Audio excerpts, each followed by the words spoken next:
আসসালামু আলাইকুম প্রিয় শিক্ষার্থীবৃন্দ, কেমন আছো? আশা করি ভালোই আছো। আমিও ভালো আছি। অনলাইন ক্লাসের ধারাবাহিকতায় আমি মোহাম্মদ শাহজাহান মণ্ডল, প্রাণীবিদ্যা বিভাগ, খিলগাঁও মডেল বিশ্ববিদ্যালয় কলেজ। আজ আমি অনার্স চতুর্থ বর্ষের ক্লাসের উদ্দেশ্যে এখানে এসেছি। প্রিয় শিক্ষার্থীবৃন্দ, বিশেষ করে অনার্স চতুর্থ বর্ষের শিক্ষার্থীবৃন্দ, তোমরা জানো যে আমি তোমাদের মাইক্রোবায়োলজি এবং রেডিয়েশন বায়োলজি এই দুটো ব্রাঞ্চ পড়িয়ে থাকি। আমরা গত ক্লাসটা মাইক্রোবায়োলজির উপর নিয়েছি, আজকে আমি রেডিয়েশন বায়োলজির উপর ক্লাস নেব। রেডিয়েশন বায়োলজির কলেজ চলাকালীন সময়ে কয়েকটি ক্লাস নিয়েছি, অনলাইনে একটি ক্লাস হয়েছে। আজকে আমার রেডিয়েশন বায়োলজির উপর দ্বিতীয় ক্লাস। আগের ক্লাসের সাথে এই ক্লাসগুলো যোগ হয়ে যাবে, এইভাবে স্টেপ বাই স্টেপ সিলেবাসের পুরো অংশটি হয়তো বা শেষ হয়ে যাবে। প্রিয় শিক্ষার্থীবৃন্দ, কলেজ খুললে হয়তো বা তোমাদের পরপর দুটো পরীক্ষা হয়ে যাবে এবং তোমাদের হয়তো মনে আছে তোমরা থার্ড ইয়ারের ব্যবহারিক পরীক্ষা এখনও শেষ করেনি। বাসায় বসে যে টপিকসগুলো ব্যবহারিকের আমরা কলেজ চলাকালীন সময় আলোচনা করেছি সেই বিষয়গুলো পুরা কমপ্লিট করে রাখবে। কলেজ খোলার পর বাকি অংশটুকু আমরা শিখে ব্যবহারিক পরীক্ষা হয়তো দেওয়ার উপযুক্তি করে দেব। তো প্রিয় শিক্ষার্থীবৃন্দ, এখন আমরা আজকের ক্লাসে যে বিষয়টি আলোচনা করব আমরা সেই বিষয়টি দেখে নিই। আমরা এখন পড়াবো রেডিয়েশন বায়োলজির উপর একটা টপিকস। সেই টপিকসটি আমরা বোর্ডে দেখে নেই। Use of radiation in food preservation এবং প্রোটেকশন। আমি আবার বলছি, use of radiation in food preservation and protection. এর বাংলা হলো খাদ্য সংরক্ষণ এবং রক্ষায় বিকিরণের ব্যবহার। খাদ্য সংরক্ষণ এবং রক্ষায় বিকিরণের ব্যবহার আমরা যে বিষয়গুলি পড়ব সেটাও একটু দেখে নেই। প্রথমে আমরা ভূমিকা, সংজ্ঞা ইত্যাদি বিষয় নিয়ে আমরা একটু পড়ব। এটার উদ্দেশ্যটা পড়ব। উদ্দেশ্যের ভিতর বিশেষ করে কয়েকটা টপিকস আমরা এখানে হাইলাইট করেছি, এর ব্যাখ্যা জানার চেষ্টা করব। পচন নিয়ন্ত্রণ বা হ্রাস করার জন্য, উৎসেচকের কার্যকারিতা নষ্ট করার জন্য, অণুজীব ধ্বংস বৃদ্ধি রোধকরণ করার জন্য, ক্ষতে কীটপতঙ্গের আক্রমণ থেকে রক্ষা পাওয়ার জন্য, মুকুলোদ্গম বন্ধ করার জন্য। তা বিআইএফআরবি এর প্রতিষ্ঠান কর্তৃক, অর্থাৎ বাংলাদেশের যে প্রতিষ্ঠান আছে সেই প্রতিষ্ঠান কর্তৃক কতগুলি নিয়ম আছে এগুলিকে রক্ষণাবেক্ষণ করার জন্য সেই বিষয়গুলো আমরা পড়ব। বিশেষ করে হিমায়িত খাদ্যদ্রব্য সংরক্ষণ, খাদ্যশস্য সংরক্ষণ, শাকসবজি সংরক্ষণ, ফলমূল সংরক্ষণ, মশলা সংরক্ষণ, আলু সংরক্ষণ, পেঁয়াজ সংরক্ষণ, মাছ, শুটকি মাছ ইত্যাদি। আমরা আরেকটা টপিকস নিয়ে আলোচনা করব, বিকিরণের সুপারিশ মাত্রা। এটা সবচেয়ে ইম্পর্টেন্ট একটা জিনিস, এটা প্রায় পরীক্ষা আছে। এবার নিম্নমাত্রা প্রয়োগ, মধ্যম মাত্রা, উচ্চ মাত্রা এবং লাস্ট সমালোচনা। আর কয়েকটি ক বিভাগের জন্য 1 নম্বরে কিছু প্রশ্ন আলোচনা করব। IAEA, মানন মাত্রা, পাস্তুরাইজেশন এবং রেডিওরাইজেশন। এছাড়া আনুষঙ্গিক আমাদের আলাপ আলোচনায় আরও দু একটা বিষয় আসতে পারে। প্রিয় শিক্ষার্থীবৃন্দ, আমরা এখন প্রত্যেকটা টপিকস স্টেপ বাই স্টেপ শিখে ফেলি। প্রথমেই আসেও যে প্রিজারভেশন। প্রিজারভেশন জিনিসটা কি? প্রিজারভেশন হচ্ছে যে পদ্ধতিতে খাদ্যের গুণগত মান বজায় রেখে খাদ্যদ্রব্যকে পচনের হাত থেকে রক্ষা করা হয়, তাকে বলা হচ্ছে প্রিজারভেশন বা সংরক্ষণ। কারণ আমাদের মূল টপিকসটাই কিন্তু প্রিজারভেশনের উপরেই, এই জন্য আমরা প্রিজারভেশনের সংজ্ঞাটাকে হাইলাইটস বেশি করব। অর্থাৎ যে পদ্ধতিতে খাদ্যের গুণগত মান বজায় রেখে পচনের হাত থেকে খাদ্যদ্রব্যকে রক্ষণাবেক্ষণ করা হয় তাকে বলা হচ্ছে কি সংরক্ষণ। তা আমরা এখন এই ভূমিকা নিয়ে আলোচনা করব। ভূমিকা বা এর সংজ্ঞা। বাংলাদেশ একটি কৃষি প্রধান দেশ। এখানে প্রচুর পরিমাণ খাদ্যশস্য উৎপাদিত হয়। এই সমস্ত খাদ্যশস্য ঠিকমতো রক্ষণাবেক্ষণ না করার কারণে অধিকাংশ খাদ্যই নষ্ট হয়ে যায় এবং পচে যায়। তাছাড়া আমাদের দেশে খাদ্যশস্য অনেকটা ঋতুভিত্তিক তৈরি হয়। এক ঋতুতে পর্যাপ্ত খাদ্যশস্য যখন তৈরি হয়, ওইগুলোকে যখন আমরা সংরক্ষণ করতে না পারি, তখন খাদ্যদ্রব্য পচে যায় এবং দুর্ভিক্ষ হতে পারে। এই কারণে দেখা যাচ্ছে যে এগুলোর পচনের হাত থেকে রক্ষণাবেক্ষণ করার জন্য ঠিক মতন রক্ষা করতে হবে। তা আমরা কীভাবে এটা রক্ষণাবেক্ষণ করা যায় সে বিষয়টি আলোচনা করব, বা কোন পদ্ধতিতে এটা রক্ষণাবেক্ষণ করা যায় সেই বিষয়টি হচ্ছে যে বিকিরণ বা আয়নাইজিক বিকিরণ, রেডিও আইসোটোপ ইত্যাদির সাহায্যে আধুনিক পদ্ধতিতে খাদ্য সংরক্ষণের গুরুত্ব দেখা দিয়েছে, বা এই সমস্ত পদ্ধতিতে এগুলো সংরক্ষণ করা যায়। তাহলে পদ্ধতি তিনটি আমি আবার বলছি: বিকিরণ, আয়োনাইজিক বিকিরণ এবং রেডিও আইসোটোপের সাহায্যে আধুনিক প্রযুক্তিতে খাদ্য সংরক্ষণ করা যায়।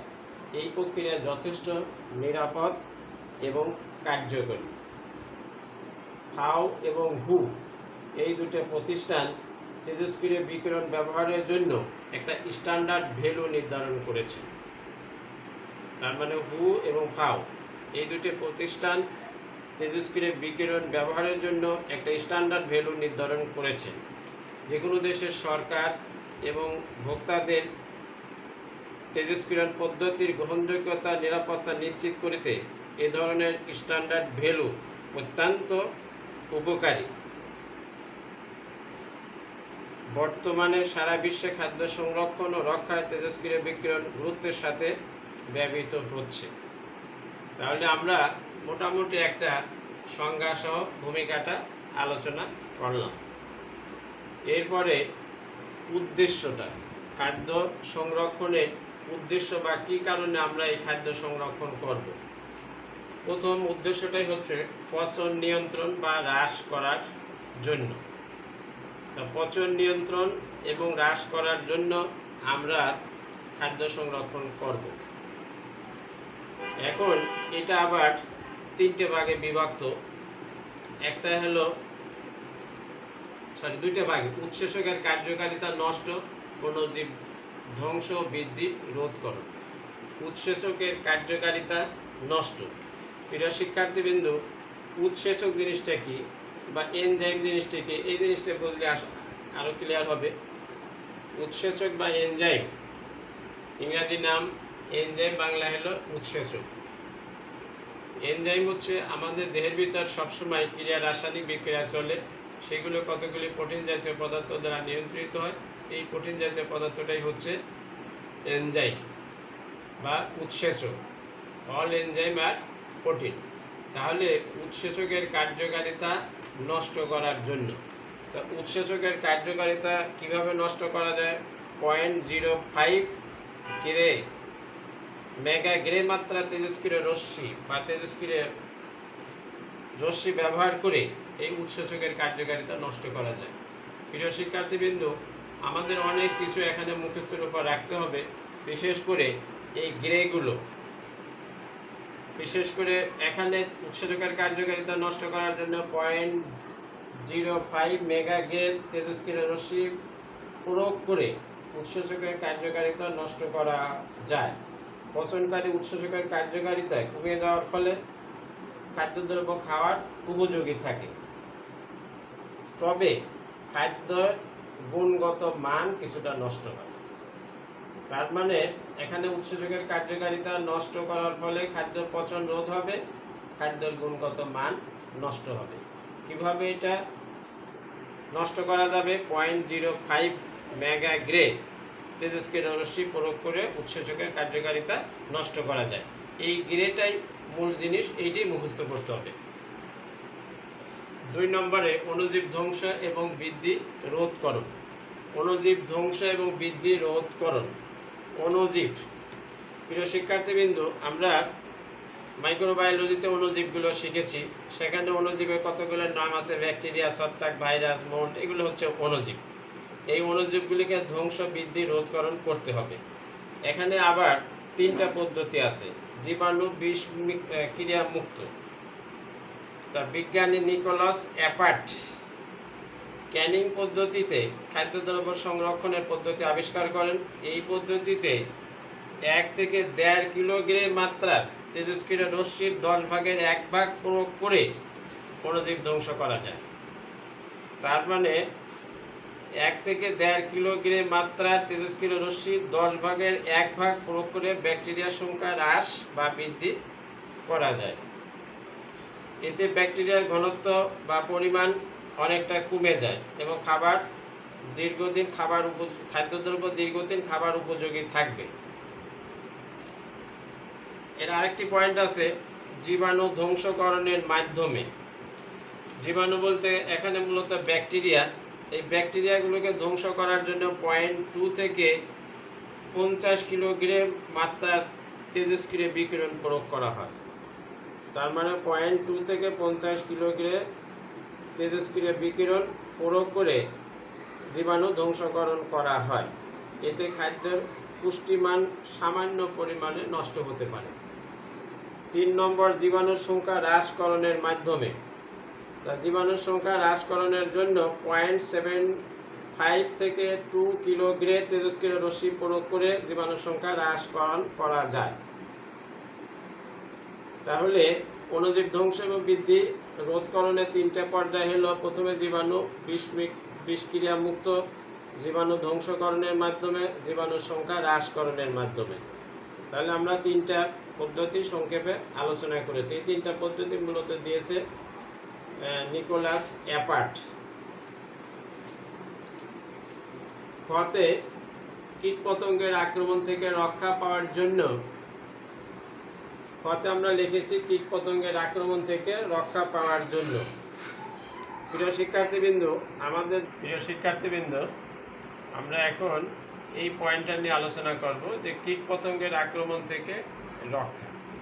প্রিয় শিক্ষার্থীবৃন্দ, আমাদের বিভিন্ন যে খাদ্যশস্যগুলো তৈরি হয়, সেই খাদ্যশস্যগুলো মূলত হলো আলু, পেঁয়াজ, রসুন, মশলা, শাকসবজি, বিভিন্ন ধরনের মাছ, শুটকি, চিংড়ি, মাংস প্রভৃতি দীর্ঘদিন যাবৎ সংরক্ষণ করে রাখা যায় না বলে এগুলো সহজেই কীটপতঙ্গ দ্বারা আক্রান্ত হয়।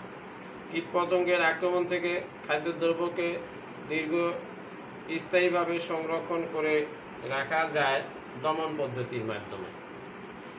তা এই পদ্ধতিতে খাদ্যদ্রব্যকে সংরক্ষণ করার জন্য 100 থেকে 150 গ্রাম মাত্রার তেজস্ক্রিয় রশ্মি প্রয়োগ করা হয়। 100 থেকে 150 গ্রাম মাত্রার তেজস্ক্রিয় রশ্মি প্রয়োগের মাধ্যমে কীটপতঙ্গের আক্রমণ থেকে এই ফসলগুলো, বিশেষ করে আলু, পেঁয়াজ, রসুন, আদা ইত্যাদি রক্ষণাবেক্ষণ করা যায়। প্রিয় শিক্ষার্থীবৃন্দ, আমরা পরবর্তী পয়েন্টটা নিয়ে আলোচনা করব যে মুকুলোদ্গম বন্ধ করার জন্য। প্রিয় শিক্ষার্থীবৃন্দ, যে কাঁচা বা আর্দ্র খাদ্যদ্রব্য, বিশেষ করে ধান, গম, আলু, পেঁয়াজ, রসুন প্রভৃতি ঠিকমতো রক্ষণাবেক্ষণ করা না হলে এগুলো মুকুলোদ্গম হতে পারে বা অঙ্কুরোদ্গম হতে পারে। শস্য বীজের অঙ্কুরোদ্গম মূলত নির্ভর করে খাদ্যের ধরন, প্রকার, খাদ্যের জাত, খাদ্যের গুণগত মান, পরিবেশের তাপমাত্রা, সংরক্ষণের স্থান ইত্যাদির উপর। এইগুলোকে বা এই মুকুলোদ্গমের হাত থেকে খাদ্যদ্রব্যগুলোকে বাঁচানোর জন্য 50 থেকে 150 গ্রাম মাত্রা তেজস্ক্রিয় রশ্মি প্রয়োগ করে এই মুকুলোদ্গম বা অঙ্কুরোদ্গমের হাত থেকে খাদ্যদ্রব্যগুলোকে রক্ষণাবেক্ষণ করা যায় এবং খাদ্যগুলো দীর্ঘদিন সংরক্ষণ করে রাখা যায়। তো প্রিয় শিক্ষার্থীবৃন্দ, আমরা মূলত লক্ষ্য বা উদ্দেশ্য 3টে ধাপে যে ভাগ ছিল সেই 3টে ধাপ আলোচনা করলাম। সেই 3টে ধাপের একটা ছিল যে পচন নিয়ন্ত্রণ বা হ্রাস করার জন্য, সেখানে আমরা বলেছিলাম অণুজীবের কার্যকারিতা নষ্ট করার জন্য। তা অণুজীবের কার্যকারিতা নষ্ট করলে অনেক সময় পচন নিয়ন্ত্রণ হয় বা হ্রাস পেয়ে যায়। তারপর অণুজীব ধ্বংস বৃদ্ধি রোধকরণ, এটার আবার 3টে পদ্ধতি আছে, সেই 3টে পদ্ধতি আমরা আলোচনা করেছি। পথে আমরা আলোচনা করেছি কীটপতঙ্গের আক্রমণ থেকে রক্ষা পাওয়ার জন্য, সেটা আলোচনা করেছি, এবং মুকুলোদ্গম বন্ধ করার জন্য খাদ্যদ্রব্যগুলোকে মুকুলোদ্গম বন্ধ করার জন্য যে তেজস্ক্রিয় রশ্মি প্রয়োগ করে এই মুকুলকে বন্ধ করা যায় বা অঙ্কুরোদ্গম বন্ধ করা যায়, সেটাও নিয়ে আমরা আলোচনা করেছি। প্রিয় শিক্ষার্থীবৃন্দ, আমরা এখন পরবর্তী স্টেজে আলোচনা করার চেষ্টা করব। তেজস্ক্রিয় রশ্মিকে প্রধানত 2 ভাগে ভাগ করা ব্যবহার করে খাদ্যদ্রব্য সংরক্ষণ করা যায়। তেজস্ক্রিয় রশ্মিকে 2 ভাগে ভাগ করে খাদ্যদ্রব্যগুলিকে সংরক্ষণ করা যায়।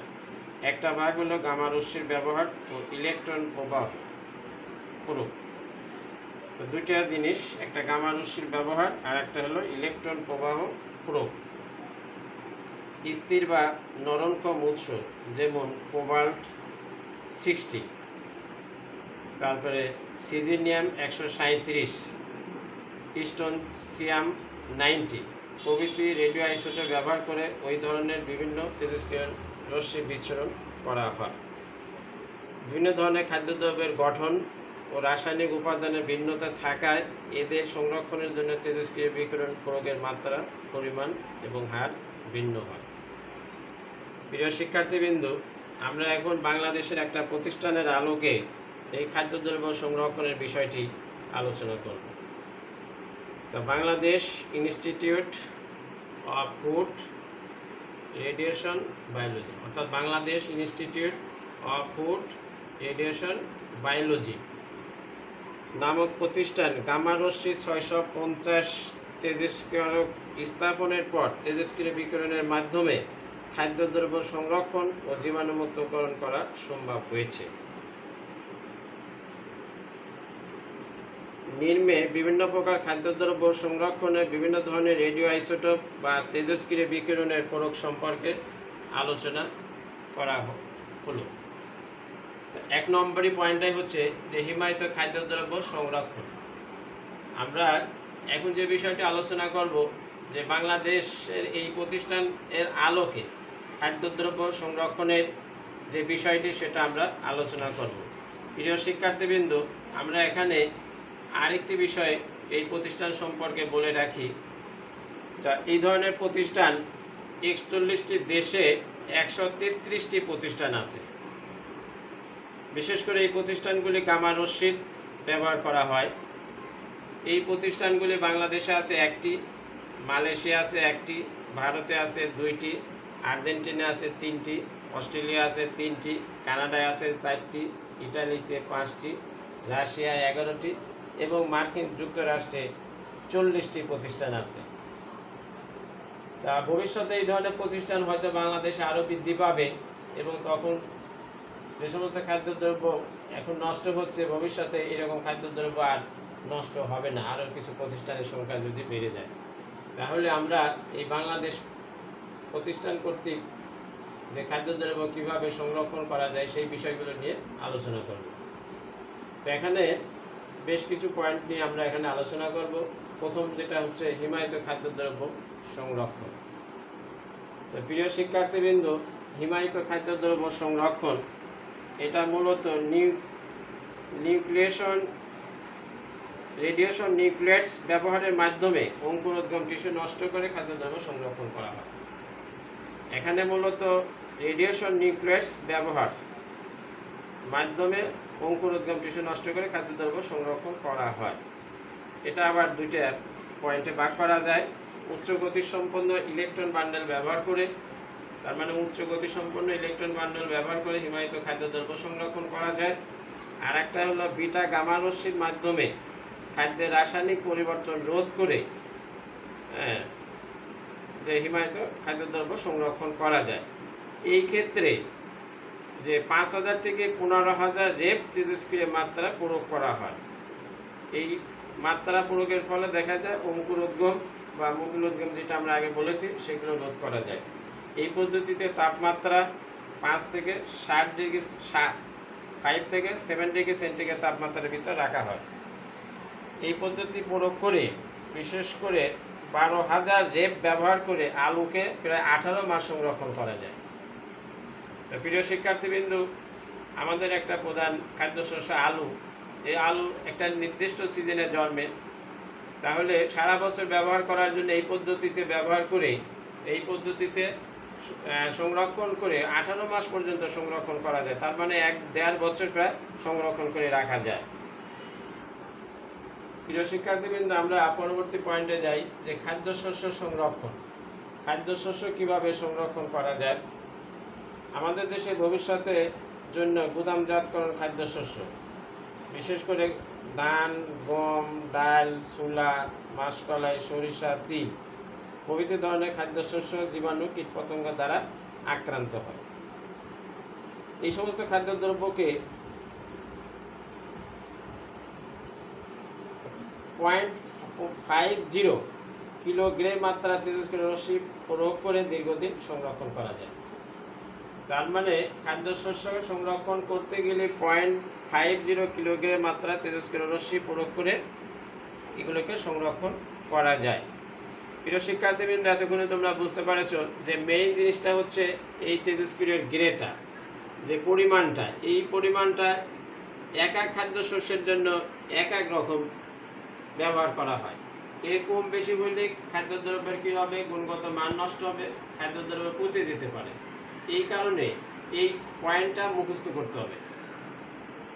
আমরা এরপর আসি শাকসবজির সংরক্ষণ। প্রিয় শিক্ষার্থীবৃন্দ, আমরা 3 নম্বর পয়েন্টে আসি যে শাকসবজি সংরক্ষণ।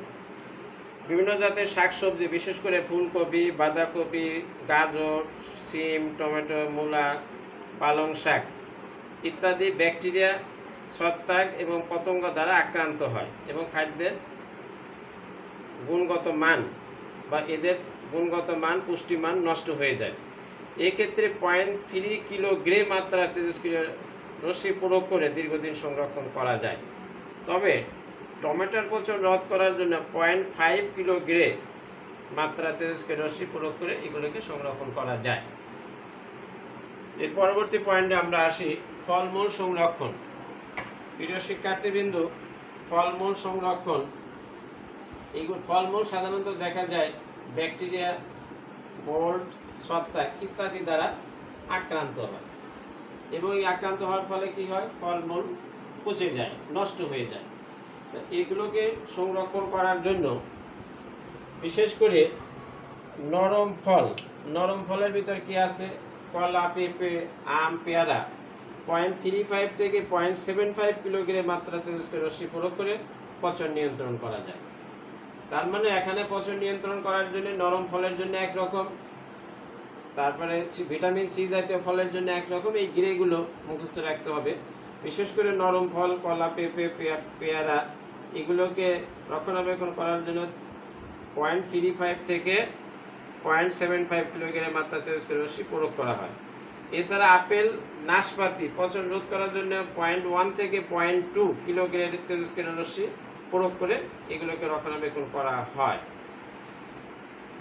এছাড়া সাইট্রাস জাতীয় ফল অর্থাৎ লেবু, কমলা, আঙ্গুর প্রভৃতি নষ্টর হাত থেকে বাঁচানোর জন্য 0.1 থেকে 0.3 কিলোগ্রাম বিকিরণ প্রয়োগ করা হয়। তাহলে আমরা এই ফলমূল সংরক্ষণের থেকে সংরক্ষণ করার জন্য 3 ধরনের গ্রের কথা বলছি। একটা হলো নরম জাতীয় ফল, বিশেষ করে আম, পেঁপে, কলা এগুলো।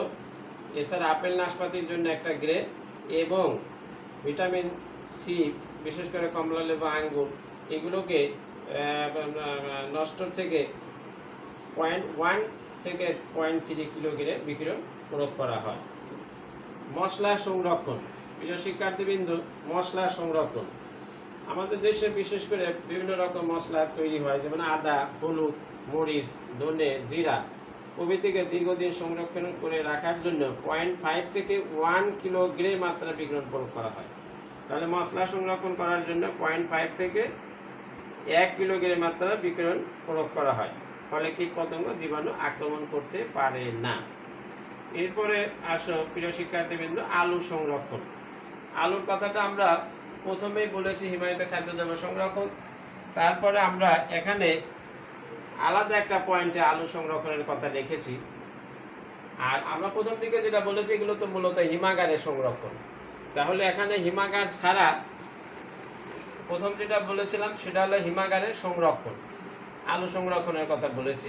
এখানে হিমাগার ছাড়াও আমরা আলু সংরক্ষণ করতে পারি। তা এখানে হিমাগার ছাড়া কিভাবে আলু সংরক্ষণ করা যায়? আলু দেখা যায় নির্দিষ্ট সময় আমাদের দেশে প্রচুর পরিমাণ উৎপাদিত হয়। এই উৎপাদিত প্রচুর পরিমাণে আলুকে যদি ঠিকমতো রক্ষণাবেক্ষণ করা না যায় তাহলে কি হবে? আলুগুলো পচে যাবে, নষ্ট হয়ে যাবে এবং আলুর গুণগত মান নষ্ট হয়ে যাবে, আলু সহজে অঙ্কুরোদ্গম হয়ে যায়। এ থেকে বাঁচার জন্য 0.08 থেকে 0.10 কিলো গ্রেড মাত্রা বিকিরণ প্রয়োগ করা যায়। তাহলে কি হবে? আলুর অঙ্কুরোদ্গম নষ্ট হবে। পরে যে কোনো স্থানে 10 থেকে 15 ডিগ্রি সেন্টিগ্রেড তাপমাত্রা রক্ষণাবেক্ষণ করা হয়। তার মানে হিমাগার ছাড়াও আলু সংরক্ষণ করা যাবে 0.08 থেকে 0.10 কিলো গ্রে মাত্রা বিকিরণ রশ্মি প্রয়োগ করে। তবে এখানে তাপমাত্রা 10 থেকে 15 ডিগ্রি সেন্টিগ্রেডের মধ্যে রাখতে হবে।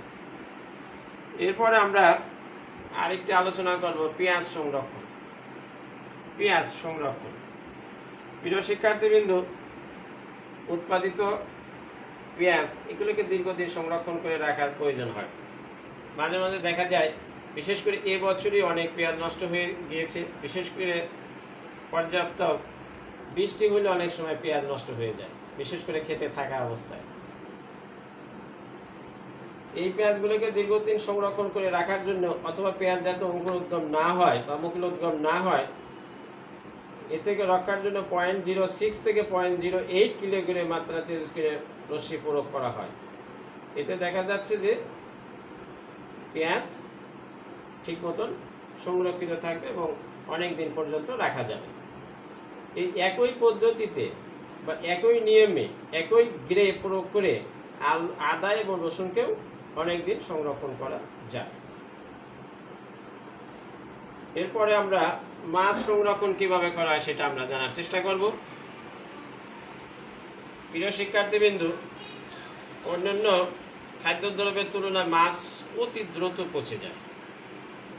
মাছ তাড়াতাড়ি পচে যায় কারণ মাছের বাইরের দিকে বিভিন্ন রকম অণুজীব বাস করে এবং ভিতরেও অনেক অণুজীব থাকে।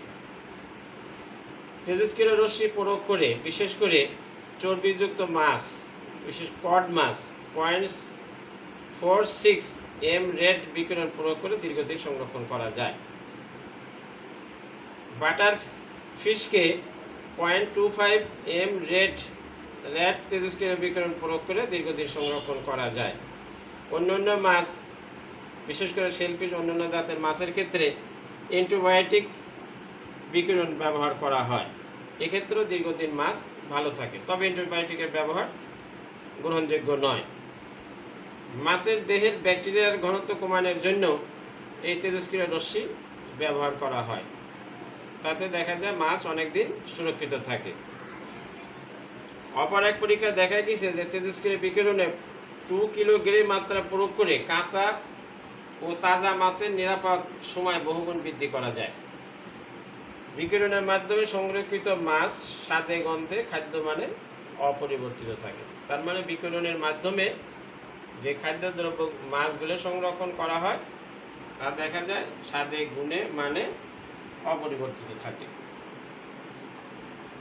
আমরা শুটকি মাছকে আরেকটি পয়েন্টে উল্লেখ করেছি, কারণ শুটকি মাছ আমাদের দেশে প্রচুর উৎপাদিত হয়। দেশ ছাড়াও দেশের বাইরে প্রচুর শুটকি মাছ রপ্তানি করা হয়। বাংলাদেশ মৎস্য সম্পদের দেশ, এখানে প্রতি বছর হাজার হাজার টন মাছ উৎপন্ন হয়। উৎপাদিত মাছের বিরাট একটা অংশ রোদে শুকিয়ে শুটকি করা হয়। এইসব শুটকি মাছকে 1 থেকে 4 কিলো গ্রে তেজস্ক্রিয় বিকিরণ প্রয়োগ করে দীর্ঘদিন খাবার উপযোগী করে রাখা যায়। তাহলে শুটকি মাছকে সংরক্ষণ করার জন্য 1 থেকে 4 কিলো গ্রে তেজস্ক্রিয় বিকিরণ প্রয়োগ করে দীর্ঘদিন রক্ষণাবেক্ষণ করা যাবে। মাংস সংরক্ষণ, আমরা আরেকটি পয়েন্টে উল্লেখ করেছি মাংস সংরক্ষণ। তা মাংস সংরক্ষণ কিভাবে করা যায়? কাঁচা অর্ধসিদ্ধ মাংস পচনের হাত থেকে দীর্ঘদিন সংরক্ষণ করে রাখা যায়। মাংসে সাধারণত দেখা যায় ব্যাকটেরিয়া বা অণুজীব এগুলো দ্বারা আক্রান্ত হয়। এগুলো থেকে বাঁচার জন্য বা ধ্বংস করার জন্য 1.5 থেকে 2.5 কিলোগ্রেড মাত্রার বিকিরণ প্রয়োগ করা হয়। তাহলে এগুলো থেকে বাঁচার জন্য 1.5 থেকে 2.5 অর্থাৎ 1.5 থেকে 2.5 কিলোগ্রেড বিকিরণ প্রয়োগ করা হয়। দুধ সংরক্ষণ আমরা আরেকটি পয়েন্টে উল্লেখ করেছি, দুধ সংরক্ষণ। তার দুধ জীবাণুমুক্ত করতে তেজস্ক্রিয় বিকিরণ অত্যাবশ্যক। দুধ সংরক্ষণ করার জন্য তেজস্ক্রিয় বিকিরণ অত্যন্ত অত্যাবশ্যকীয়। এর জন্য 0.75 কিলোগ্রাম মাত্রার বিকিরণ প্রয়োগ করে অণুজীব ধ্বংস করা হয়। তাহলে দুধকে বা দুধের অণুজীবকে ধ্বংস করার জন্য 0.75 কিলোগ্রাম বিকিরণ প্রয়োগ করা হয়। বিকিরণ মাত্রা যদি 7 এর কম হয় তাহলে দুধ নিম্নমানের হয়। আবার বিকিরণ 1 থেকে 2 এম রেড হলে দুধের স্বাদ এবং গন্ধ পরিবর্তিত হয়।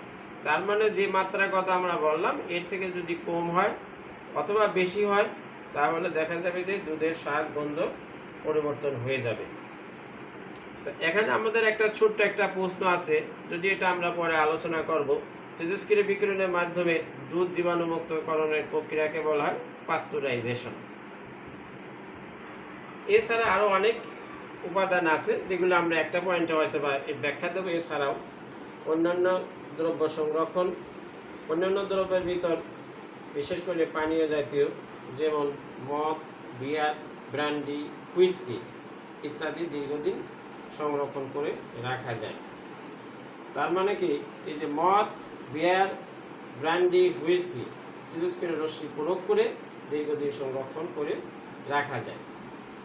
তাহলে প্রিয় শিক্ষার্থীবৃন্দু, আমরা বাংলাদেশ প্রতিষ্ঠান কর্তৃক তেজস্ক্রিয় রশ্মি বিকিরণের যে সমস্ত পয়েন্ট আছে সেগুলো আমরা উল্লেখ করলাম।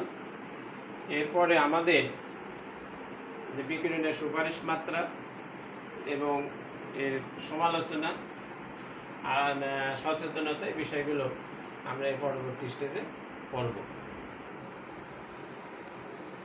প্রিয় শিক্ষার্থীবৃন্দ, আমরা এখন বিকিরণের সুপারিশ মাত্রা। তা বিকিরণের সুপারিশ মাত্রা এটা 3টে পয়েন্টে ভাগ করা হয়েছে, একটা নিম্নমাত্রা, মধ্যমাত্রা এবং উচ্চমাত্রা। তা নিম্নমাত্রা প্রয়োগ। তা নিম্নমাত্রার ক্ষেত্রে বাল্ব কন্দের অঙ্কুরোদ্গম বাধাদানের জন্য 0.03 থেকে 1.5 কিলোগ্রাম ব্যবহৃত হচ্ছে। ফলের পরিপক্কতা বিলম্ব করতে 0.25 থেকে 0.75 কিলোগ্রাম ব্যবহৃত হচ্ছে। তার মানে ফল পাকানোর দীর্ঘস্থায়ী করার জন্য, মানে দেরিতে পাকানোর জন্য 0.25 থেকে 0.75 কিলোগ্রাম ব্যবহৃত হয়। খাদ্যদ্রব্য কীটপতঙ্গের হাত থেকে রক্ষা করার জন্য বা খাদ্যস্থ জীবাণু ধ্বংস করার জন্য 0.07 থেকে 1 কিলোগ্রাম ব্যবহৃত হচ্ছে। এগুলো হচ্ছে নিম্নমাত্রা প্রয়োগ। আমরা এখানে যে কয়টা কিলোগ্রামের কথা বলেছি সবগুলোর মাত্রা কম। একটা বলেছি 0.03 থেকে 1.5, বিশেষ করে বাল্ব কন্দের ক্ষেত্রে। ফলের ক্ষেত্রে বলেছি 0.25 থেকে 0.75, আর খাদ্যদ্রব্য কীটপতঙ্গের আক্রমণ থেকে রক্ষার জন্য 0.07 থেকে 1 কিলোগ্রাম ব্যবহৃত হয়। এগুলো হচ্ছে নিম্নমাত্রা প্রয়োগ। এরপরে মধ্যম মাত্রা প্রয়োগ। মধ্যম মাত্রার ক্ষেত্রে বিশেষ করে হিমায়িত মাংস, পোলট্রি, সামুদ্রিক খাদ্যের পচনকারী অণুজীব দ্রবীভূত করার জন্য 1.5 থেকে 3 কিলোগ্রাম ব্যবহৃত হচ্ছে। তাহলে 1.5 থেকে 3। তাজা হিমায়িত মাংস, পোলট্রি এবং সামুদ্রিক খাদ্যকে বিদ্যমান রোগ সৃষ্টিকারী অণুজীব থেকে ধ্বংস করার জন্য 3 থেকে 7 কিলোগ্রাম ব্যবহৃত হচ্ছে। অণুজীব ধ্বংস করে খাদ্যদ্রব্য জীবাণুমুক্ত রাখার জন্য 10 কিলোগ্রে ব্যবহৃত হচ্ছে। এটা হলো মধ্যমাত্রা। তার মানে নিম্নমাত্রার ক্ষেত্রে আমরা যে পয়েন্টগুলোর কথা বলেছি, যে বিকিরণের কথা বলেছি, তার থেকে একটু বেশি মধ্যম মাত্রায়। তা কত বেশি সেটা আমরা বললাম, একটা পয়েন্টে বলছি 1.5 থেকে 3, তাজা হিমায়িত মাংসের ক্ষেত্রে 3 থেকে 7, আর অণুজীব ধ্বংস করে খাদ্যদ্রব্য জীবাণুমুক্ত করার জন্য পুরা ধ্বংসর ক্ষেত্রে আমরা বলেছি 10। এরপর আসুন উচ্চ মাত্রা প্রয়োগ। উচ্চ মাত্রার ক্ষেত্রে বিশেষ করে মাংস, হাঁস মুরগির মাংস এবং এটা দ্বারা উৎপাদিত খাদ্য হিমায়িত না করে 25 থেকে 70 কিলোগ্রে মাত্রা বিকিরণ ব্যবহার করে জীবাণুমুক্তকরণ করা যায় এবং পকেটজাতকরণ করা যায়। তার মানে 25 থেকে 70 কিলোগ্রে প্রয়োগ করে এদেরকে জীবাণুমুক্তকরণ করা যায় এবং পরবর্তী স্টেজে এদেরকে প্যাকেটজাতকরণ করা যেতে পারে। হাসপাতালের খাদ্যদ্রব্যগুলিকে জীবাণুমুক্ত করতে 25 থেকে 70 কিলোগ্রে ব্যবহৃত হচ্ছে। তবে এখানে মোটামুটি দুইটা পয়েন্ট একই টাইপের, যে 25 থেকে 70 কিলোগ্রে ব্যবহৃত হয়।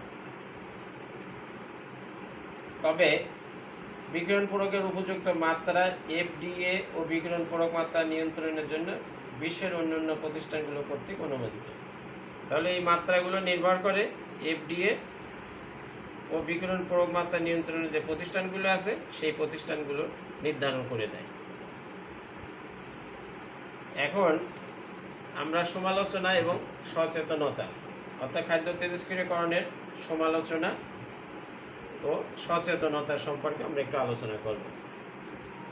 প্রিয় শিক্ষার্থীবৃন্দ, পাবলিক ইন্টারেস্টেড গ্রুপ এবং পাবলিক হেলথ এক্সপার্ট যারা আছে এদের সমালোচনা থাকবেই। তার মানে প্রত্যেকটা জিনিসের যেমন ভালো দিক আছে, খারাপ দিকও আছে, আলোচনা সমালোচনা এগুলো থাকবেই।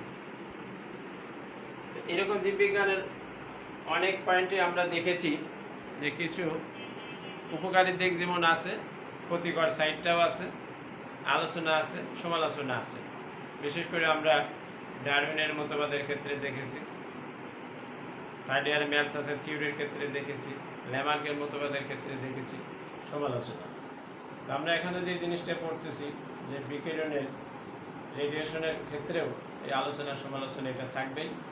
কারণ এখানে যে গ্রেড কথা বলা হলো, যে আমরা বিভিন্ন খাদ্যশস্যের ক্ষেত্রে বা বিভিন্ন খাদ্যদ্রব্যের ক্ষেত্রে এক একটা গ্রেড কথা বলেছি।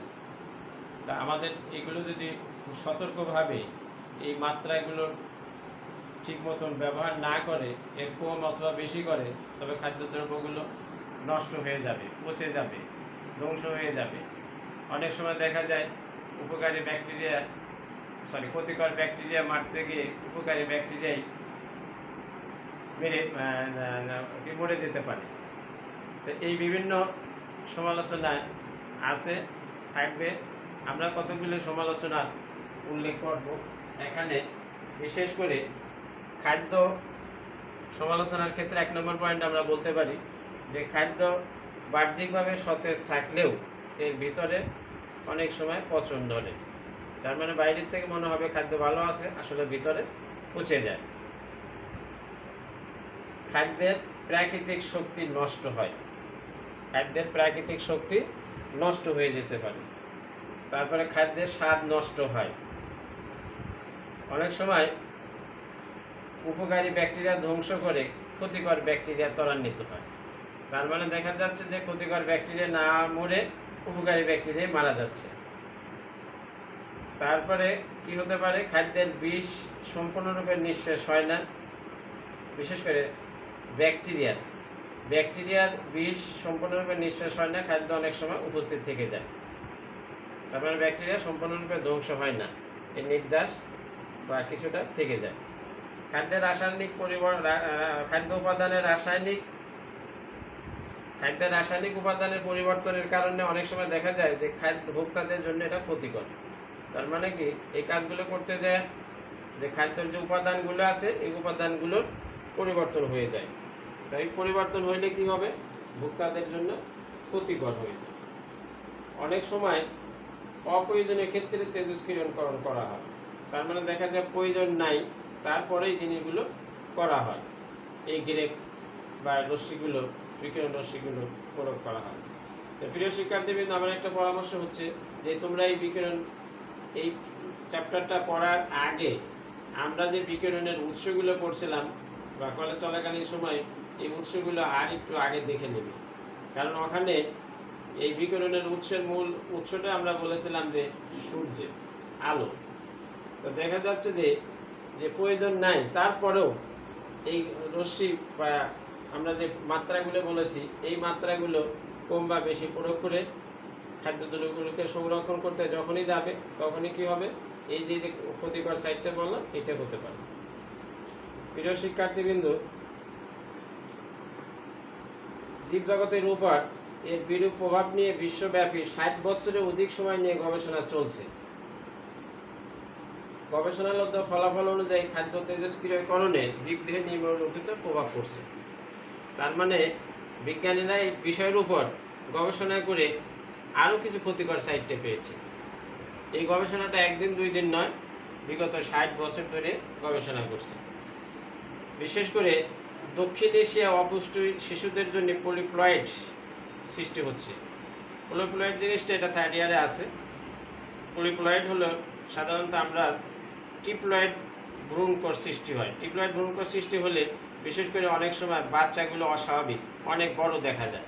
বাচ্চা জন্ম নেওয়ার পরে অস্বাভাবিকতা লক্ষ্য করা যায়। এই পলিপ্লয়েড এই জিনিসটা মূলত উদ্ভিদের ক্ষেত্রেই প্রয়োগ হয়।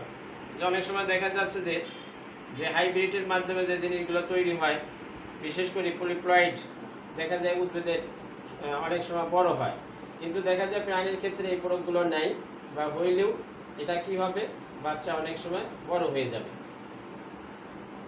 তারপরে খাদ্যাভ্যাসে ভিটামিনের ঘাটতি সৃষ্টি হতে পারে। তার মানে এটা ভিটামিনের ঘাটতি তৈরি হয়। এটা কিন্তু গবেষণা 60 বছরের ফসল। যে 60 বছর গবেষণা করে তারা কি কি ক্ষতিকর সাইডটা পাইছে, যে খাদ্যাভ্যাসে ভিটামিনের ঘাটতি সৃষ্টি হতে পারে। ভিটামিনের অভাবে বিভিন্ন ধরনের সমস্যার সৃষ্টি হয়। তারপরে খাদ্য সংরক্ষণ উচ্চমাত্রা বিকিরণ ব্যবহারের ফলে, যেটা আমরা বারবার বলছি যে মাত্রাগুলোর কথা আমরা বলেছি, এই মাত্রা কম বা বেশি হলে, বিশেষ করে বেশির ক্ষেত্রে ব্যবহার হলে কি হবে, মানুষের টিউমার সৃষ্টির ঝুঁকি বৃদ্ধি পাবে। এছাড়া আরেকটি পয়েন্ট আছে যে তেজস্ক্রিয়করণের ফলে অণুজীবগুলোতে আলফা টক্সিন উৎপাদন ক্ষমতা বৃদ্ধি পেয়েছে। আলফা টক্সিন এটা একটা ক্ষতিকর। এতে দেখা যাচ্ছে যে বিভিন্ন রকম অসুবিধা হতে পারে মানুষের শরীরে। তা প্রিয় শিক্ষার্থীবৃন্দ, তাহলে আমরা বিকিরণের সুপারিশ মাত্রা এটা আমরা দেখলাম, আলোচনা সমালোচনা সচেতনতা এই সম্পর্কিত আমরা দেখলাম। এখানে আমরা কতগুলো শর্ট প্রশ্ন নিয়ে আমরা আলোচনা করব। একটা হলো IAEA এর পূর্ণ রূপ কি? IAEA অর্থাৎ international atomic energy agency. International atomic energy agency. তাহলে IAEA এর পূর্ণ রূপ হলো, আমি আবার বলছি, ইন্টারন্যাশনাল অ্যাটমিক এনার্জি এজেন্সি। এই চারটা অ্যাব্রিভিয়েশন, এই চারটে ওয়ার্ড লিখলেই কিন্তু 1 মার্কস পাওয়া যায়। এটা ক বিভাগের জন্য সাধারণত আসে। এছাড়া আমরা আর একটা লিখছি মারণ মাত্রা। মারণ মাত্রা জিনিসটা কি? বিকিরণে যে মাত্রা জীবের মৃত্যু ঘটায় তাকে বলা হয় মারণ মাত্রা। তার মানে আমরা এখানে যে বিকিরণের কথা বলছি, যে গ্রেড কথা বলছি, অনেক সময় এই গ্রেড যদি বেশি ইউজ করা হয়, বেশি ব্যবহার করা হয়, অতিমাত্রা ব্যবহার করা হয়, অধিক মাত্রা ব্যবহার করা মৃত্যুর কারণ হতে পারে। অর্থাৎ বিকিরণে যে মাত্রায় জীবের মৃত্যু ঘটায় তাকে বলা হয় কি? মারণ মাত্রা। আমরা আরেকটা অংশ বলেছি পাস্তুরাইজেশন। যে পদ্ধতিতে দুধকে জীবাণুমুক্ত করা হয় তাকে বলা হয় পাস্তুরাইজেশন। তাহলে যে পদ্ধতিতে দুধকে জীবাণুমুক্ত করা হয় তাকে বলা হয় পাস্তুরাইজেশন। আর রেডুরাইজেশন হচ্ছে যে পদ্ধতিতে ব্যাকটেরিয়াকে সম্পূর্ণরূপে ধ্বংস করা হয় তাকে বলা হয় রেডুরাইজেশন। অর্থাৎ যে পদ্ধতিতে তেজস্ক্রিয় রশ্মি ব্যবহার করে ব্যাকটেরিয়াকে সম্পূর্ণরূপে ধ্বংস করা হয় তাকে বলা হয় রেডুরাইজেশন। তা প্রিয় শিক্ষার্থীবৃন্দ, আমরা এখানে যে চারটে পয়েন্টের কথা বললাম, যে সংক্ষিপ্ত যে পয়েন্ট IAEA মারণ মাত্রা, পাস্তুরাইজেশন, তারপর রেডুরাইজেশন, এই 4টে শর্ট প্রশ্ন। অথবা আসতে পারে যে সংরক্ষণ বলতে কী বোঝো, এটা একটা শর্ট প্রশ্ন। এই 5টা বা 6টি বা আরও দু একটা আমরা যে পয়েন্ট উল্লেখ করেছি এখান থেকেও দু একটা করে শর্ট প্রশ্ন আসতে পারে। তাহলে ক বিভাগের জন্য কিছু প্রশ্ন আমরা এখানে আলোচনা করেছি। এই প্রশ্নগুলো বিশেষ করে প্রায়ই পরীক্ষায় থাকে। প্রিয় শিক্ষার্থীবৃন্দ, খ বিভাগের জন্য এখানে 2টি বিষয় আছে। বিশেষ করে বিকিরণের গ্রহণযোগ্য মাত্রা, যেটা আমরা বলেছি বিকিরণের মাত্রাটি, তারপরে এর সমালোচনাটা, এটাও অনেক সময় খ বিভাগের জন্য আসে। আর ক বিভাগের জন্য আসবে এই total use of radiation in food preservation and protection. তাহলে আমরা এখানে 3 ধরনের প্রশ্নই এই আলোচনা থেকে আসতে পারে। তো 3 ধরনের প্রশ্নই আলোচনা থেকে আসতে পারে। সেই প্রশ্নগুলো আমি যদি আবার একটু রিপিট করি, যে ক বিভাগের জন্য যে 4টে প্রশ্ন আমরা নির্দিষ্ট বলেছি, এই 4টে প্রশ্নই আসে ঘুরে ঘুরে আইএ, মারণ মাত্রা, পাস্তুরাইজেশন, রেডুরাইজেশন। খ বিভাগের জন্য বিকিরণের যে সুপারিশ মাত্রা আছে, এই নিম্নমাত্রা, মধ্যমাত্রা, উচ্চ মাত্রা। আমরা এই নিম্নমাত্রার ক্ষেত্রে যে গ্রেড কথা বলেছি একদম নিচে আছে, তারপরে মিডিলে, এবং উচ্চ মাত্রার ক্ষেত্রে বলেছি 25 থেকে 75। এছাড়া সতর্কতামূলক ব্যবস্থা, এটাও অনেক সময় আসতে পারে, যে সমালোচনা যেটা, এটা ক বিভাগের জন্য অনেক সময় আসে। আর ক বিভাগের জন্য যে প্রশ্নটি হয়, সরাসরি খাদ্য সংরক্ষণ রক্ষায় বিভিন্ন ধরনের বিকিরণের বর্ণনা দাও। তার মানে পুরা যে প্রশ্নটা আমরা বড় করে আলোচনা করেছি, এই উদ্দেশ্য এবং এই যে বাংলাদেশ প্রতিষ্ঠান কর্তৃক যে বিভিন্ন বর্ণনাগুলো বলেছে, এটা বিশেষ করে গ বিভাগের প্রশ্ন হতে পারে। তা প্রিয় শিক্ষার্থীবৃন্দ, আমরা যদি সংক্ষেপে আবার একটু দেখে নিই যে আমরা আজকে কি কি বিষয় নিয়ে আলোচনা করলাম। আমরা প্রথমে আলোচনা করেছি যে ভূমিকার ভিতর বাংলাদেশ কৃষি প্রধান দেশ, এখানে কি কি ফসল উৎপন্ন হয় এবং এই ফসলগুলো পচে যায়, এগুলোকে কীভাবে রক্ষণাবেক্ষণ করা যায়, সেই বিষয়গুলো। তা এগুলোকে রক্ষণাবেক্ষণ করার জন্য আমাদের কিছু কাজ করতে হয়। বিশেষ করে তেজস্ক্রিয় বিকিরণ ব্যবহারের লক্ষ্য বা উদ্দেশ্য, আমরা কেন তেজস্ক্রিয় বিকিরণের লক্ষ্য ব্যবহার করবো, বা এর উদ্দেশ্যটা বা কি, লক্ষ্য বা কি, এইগুলো। তা যখন এই বর্ণনা, এই যে প্রিজারভেশন এবং প্রোটেকশন, এই দুইটা থাকবে, তখন উদ্দেশ্য সহই লিখতে হবে। উদ্দেশ্যের ভিতর বিশেষ করে 3টে পয়েন্ট খুবই কার্যকারী, যেমন উৎসেচকের কার্যকারিতা নষ্ট, বিশেষ করে অণুজীব ধ্বংস বৃদ্ধি রোধকরণ, কীটপতঙ্গের আক্রমণ থেকে রক্ষা, মুখোদ্গম বন্ধ করার জন্য। এইগুলো করার জন্যই মূলত আমরা এই বিকিরণের ব্যবহার করে থাকি। তা এই পয়েন্টে যে বিকিরণগুলো কিভাবে ব্যবহার হয়েছে সেগুলো আমরা আলোচনা করেছি। এবং বাংলাদেশের যে প্রতিষ্ঠানটি আছে, সেই প্রতিষ্ঠান একটি প্রতিষ্ঠান আছে, এরকম আরও কিছু প্রতিষ্ঠানের সংখ্যা বৃদ্ধি করে দেখা গেল যে বিভিন্ন খাদ্যদ্রব্যকে পচনের হাত থেকে রক্ষণাবেক্ষণ করা যেতে পারে। তো প্রিয় শিক্ষার্থীবৃন্দ, তা আমরা আজকে এই পর্যন্তই রাখবো। আমরা আজকে আর এর থেকে বেশি কিছু পড়বো না।